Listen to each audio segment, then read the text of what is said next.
बिस्मिल्लाहिर्रहमानिर्रहीम। मेरा नाम डॉक्टर फैसल है। आज की वीडियो में हम बात करेंगे कि अगर आपको घुटनों में दर्दें होती हैं, अकड़ाव होता है, खिंचाव होता है, घुटनों की ग्रीस कम होगी और ख़ास तौर पे अगर सर्दियों का मौसम हो तो आपको कौन सी ग़िज़ा खानी चाहिए, कौन से खाने खाने चाहिए, कौन सी वर्जिशें करनी चाहिए और ये क्यों इतना अहम है कि सर्दियों के अंदर ज़्यादा दर्दें बढ़ जाती हैं। आपने देखा होगा घुटनों के अंदर जिनको ग्रीस का प्रॉब्लम हो, कुछ इस तरह से आपकी ग्रीस हो जाती है, आपकी जो घुटनों की कार्टिलेज होती है वो ऐसे ख़राब हो जाती है, घिस जाती है, वेयर एंड टेयर इसके ऊपर आ जाते हैं। और जिन लोगों के इस तरह से घुटनों की ग्रीस ख़राब हो जाए ना, तो जैसे सर्दियाँ आती हैं उनके लिए सबसे बड़ा प्रॉब्लम इस मौसम के अंदर होता है। वो क्यों होता है? क्योंकि इस मौसम के अंदर बाहर का जो प्रेशर है वो चेंज होता है, जिसकी वजह से घुटनों के अंदर भी प्रेशर पड़ता है। और जो सबसे बड़ा मसला आता है ना सर्दियों के अंदर, घुटनों की ग्रीस के जो पेशेंट्स होते हैं, घुटनों की कार्टिलेज के या आर्थराइटिस के जो पेशेंट्स होते हैं, उनको सबसे बड़ा जो इशू आता है वो आता है मॉर्निंग स्टिफनेस का। मॉर्निंग स्टिफनेस का मतलब होता है कि जैसे आप सुबह सो के उठें, आपके घुटनों के अंदर शदीद अकड़ाव होता है। और शुरू में ये अकड़ाव जैसे ही आप सो के उठते हैं, थोड़ी मूवमेंट करते हैं, एक्टिविटीज़ करते हैं, 1 घंटा 2 घंटे 1.5 घंटे के बाद वो कम होना शुरू हो जाता है। लेकिन जैसे जैसे उम्र ज़्यादा होती जाए ये घंटे भी बढ़ते जाते हैं और कुछ लोगों को दिन के 12-1 बज जाते हैं, वो अकड़ाव कम ही नहीं होता। उसकी सबसे बड़ी वजह ये होती है कि वो पूरी ज़िंदगी सिर्फ़ और सिर्फ़ दवाइयों में और टीकों में गुजार देते हैं, इंजेक्शंस के अंदर गुजार देते हैं। वो अपने खानों को, अपनी डाइट को, इन चीज़ों को इम्प्रूव नहीं करते हैं। अच्छा, अब अगर मैंने ये आपको तस्वीर दिखाई है, दरअसल हमारे घुटने इस तरह के हो जाते हैं जब हमारे घुटनों की कार्टिलेज या ग्रीस ख़राब हो जाती है। तो अगर हम इन दोनों को कंपेयर करें, ये हमारे घुटने हैं बिल्कुल ठीक। अब यहाँ पे आप बीच की जो रबड़ देख रहे हैं ये बिल्कुल ठीक है यहाँ पे, ऐसे ही है ना?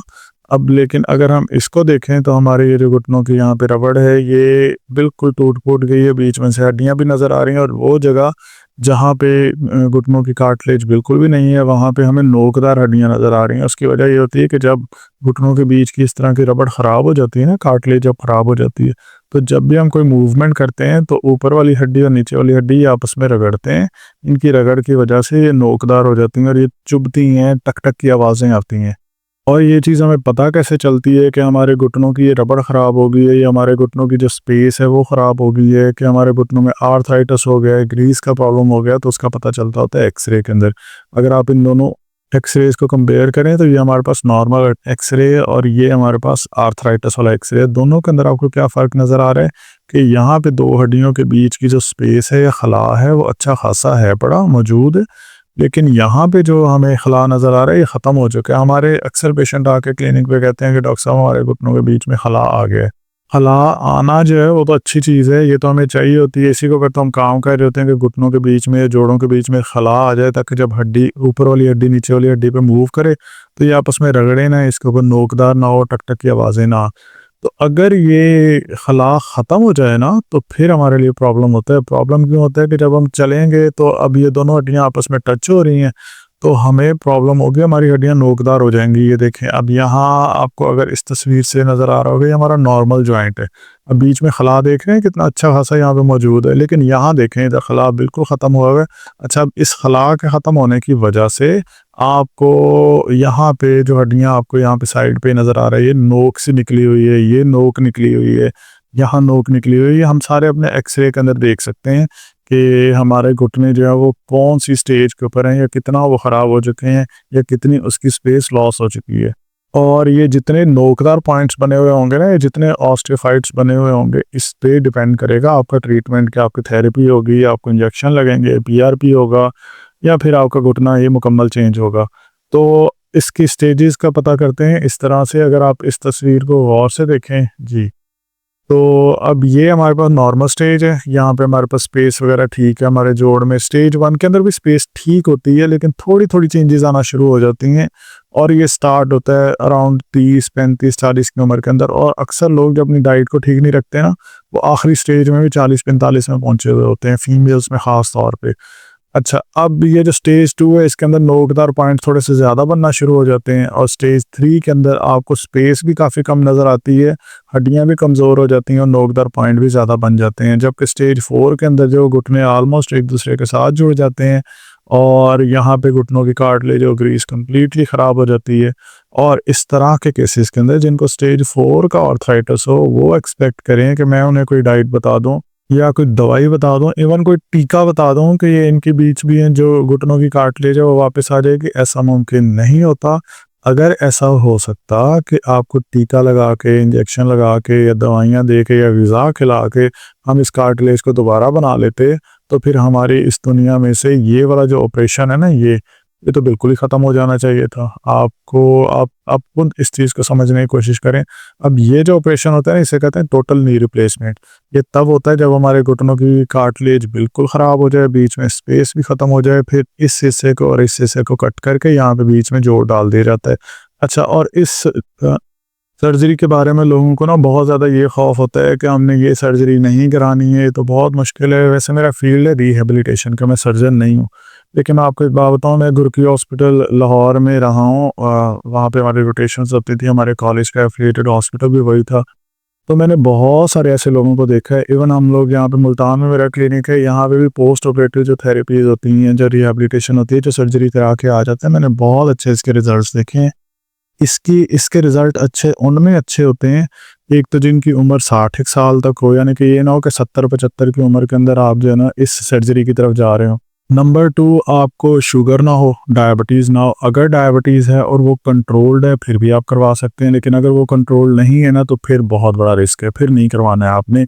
अगर ये अनकंट्रोल्ड डायबिटीज़ आपको, तो अगर कंट्रोल डायबिटीज़ है या शुगर नहीं है, 60 साल उम्र है, स्टेज 4 का आर्थराइटिस है, अच्छी जगह से आप टोटल नी रिप्लेसमेंट की तरफ जाएं, अपना नया जोड़ डलवाएं और उसके बाद आपने आगे से थेरेपी कंटिन्यू करवानी है। इसके फ़ायदे होते हैं। लेकिन अगर आपने कट लगवा के, ये हड्डी कटवा के, यहाँ पे नया जोड़ लगवा के और आके घर में बैठने और कोई मूवमेंट नहीं करनी, कोई आपने फिजियोथेरेपी नहीं करवानी, एक्सरसाइजेज नहीं करवानी, रिहेबिलिटेशन नहीं करवानी, फिर आपको जो चीज़ें मैं अब बताने लगा हूँ, आप अपनी डाइट को इम्प्रूव करें, चाहे टीके लगवा रहे हैं, चाहे पेन किलर खा लें, फिर आप इस सर्जरी की तरफ ना जाएं। ऐसे लोग जो ये सर्जरी करवा लें, रेगुलर थेरेपी आगे नहीं करवाते, ये सर्जरी फेल हो सकती है और बहुत ज़्यादा उल्टा इसका नुकसान हो जाएगा। तो प्रॉपर प्लान के साथ और मशवरे के साथ आपने ये काम करना है। अच्छा, अब जब हमारे घुटनों के अंदर दर्दें होती हैं ना, तो जो सबसे कॉमन एक प्रॉब्लम आती है वो है हमारे घुटनों के अंदर सोजिश। अब जो घुटनों के अंदर सोजिश आती है, घुटनों में सोजिश की बहुत बड़ी वजह होती है क्योंकि घुटने के अंदर जख्म हो जाते हैं, चोटें लगती हैं ना। तो हमारे जब चोटें किस तरह लगती हैं, जब हम उठ के वॉशरूम जा रहे हैं तो हमारे घुटने में से टक टक की आवाज़ें आ रही हैं, रगड़ आ रही है। ये जब टक टक की आवाज़ें आ रही है ना, हड्डियाँ आपस में रगड़ रही हैं, इसकी वजह से चोट लग रही होती है। और ये चोट लगने की वजह से हमें जो सबसे पहला जो साइन नज़र आता है ना बाहर अपनी बॉडी के ऊपर, वो होती है सोजिश, इन्फ्लेमेशन। अब इस इन्फ्लेमेशन को ठीक करना है आपने। जो चीज़ आप लोग सर्दियों के अंदर ले सकते हैं उनमें ख़ास तौर पे मछली है, मछली को अपने खानों में ऐड करें। ओमेगा 3 फैटी एसिड है, विटामिन B12 है, मेथी कोबाल के जो इंजेक्शन आप ले रहे होते हैं, इसमें ये जो कोबाल वर्ड है इसका मतलब कोबालामीन है। कोबालामीन विटामिन B12 का दूसरा नाम है और विटामिन B12 आपको मछली में से मिलता है, ओमेगा 3 फैटी एसिड मिलता है। इसे आपने लाजमी लेना है, आपके घुटनों के कार्टिलेज के लिए भी बहुत अच्छा है और घुटनों में सोजिश को कम करने के लिए ये एंटी इन्फ्लेमेटरी फूड है। इसके बाद आपने हल्दी का इस्तेमाल करना है और इसके बाद अदरक का इस्तेमाल करना है, लहसुन का इस्तेमाल करना है, जिसके अंदर लाइसिन होता है जो कि आपके जिस्म में इन्फ्लेमेशन को, सोजिश को कम करता है। और आपने जैतून के तेल का इस्तेमाल करना है। अलसी के बीज या फ्लैक्स सीड्स को आपने इस्तेमाल करना है, ये बहुत अच्छे होते हैं, ये एंटी इन्फ्लेमेटरी होते हैं। इनको डायरेक्टली आपने चम्मच के साथ नहीं खाना है, पीस के कोई भी सैलेड बना हुआ है या कोई चीज़ अगर घर में बनी हुई है उसके ऊपर छिड़क लें, लाइक दही के ऊपर छिड़क के आप लोग ले सकते हैं, सैलेड के ऊपर छिड़क के ले सकते हैं। इसको डायरेक्टली नहीं खाना है, पीस के इस्तेमाल करना है। इसके अलावा अब जो दूसरा मसला आता है जो मैंने आपको बताया ना, मॉर्निंग स्टिफनेस का, अकड़ाव का, जब आप सुबह सो के उठे हैं घुटना अकड़ा हुआ है, घुटना उनमें ज़्यादा अकड़ता होता है जिनको पानी की कमी हो। सो आपने पानी की कमी अपने जिस्म के अंदर नहीं होने देनी, हाइड्रेशन को कवर रखना है। तो जितना हो सके पानी का इंटेक आपने ज़्यादा करना है। नंबर 2, आपने जैतून का तेल का इस्तेमाल करना है, क्योंकि जो जैतून का तेल है ये भी हमारे घुटनों के अंदर अकड़ाव को कम करता है। इसे आप अपने खानों में भी इस्तेमाल करें और इसकी अपने घुटने के ऊपर हल्की हल्की सी मालिश भी करें, ये आपके घुटने के अकड़ाव को काफ़ी हद तक कम कर देगा। और इसके अलावा जैसे मैंने आपको पहले अलसी के बीज का बताया, इस तरह से आपने चिया सीड्स को भी ऐड करना है अपने खानों के अंदर, ये भी आपके घुटनों के अंदर अकड़ाव को भी काफ़ी हद तक कम कर देगा। इसके बाद जो तीसरा सबसे बड़ा मसला आता है वो होता है कि घुटनों की ये जो कार्टिलेज है अब इसको दोबारा कैसे बनाएं। एक चीज़ आप अपने माइंड में बिठा लें कि इस कार्टिलेज को दोबारा बनाना बहुत मुश्किल होता है, ये मैकेनिकल प्रॉब्लम होता है।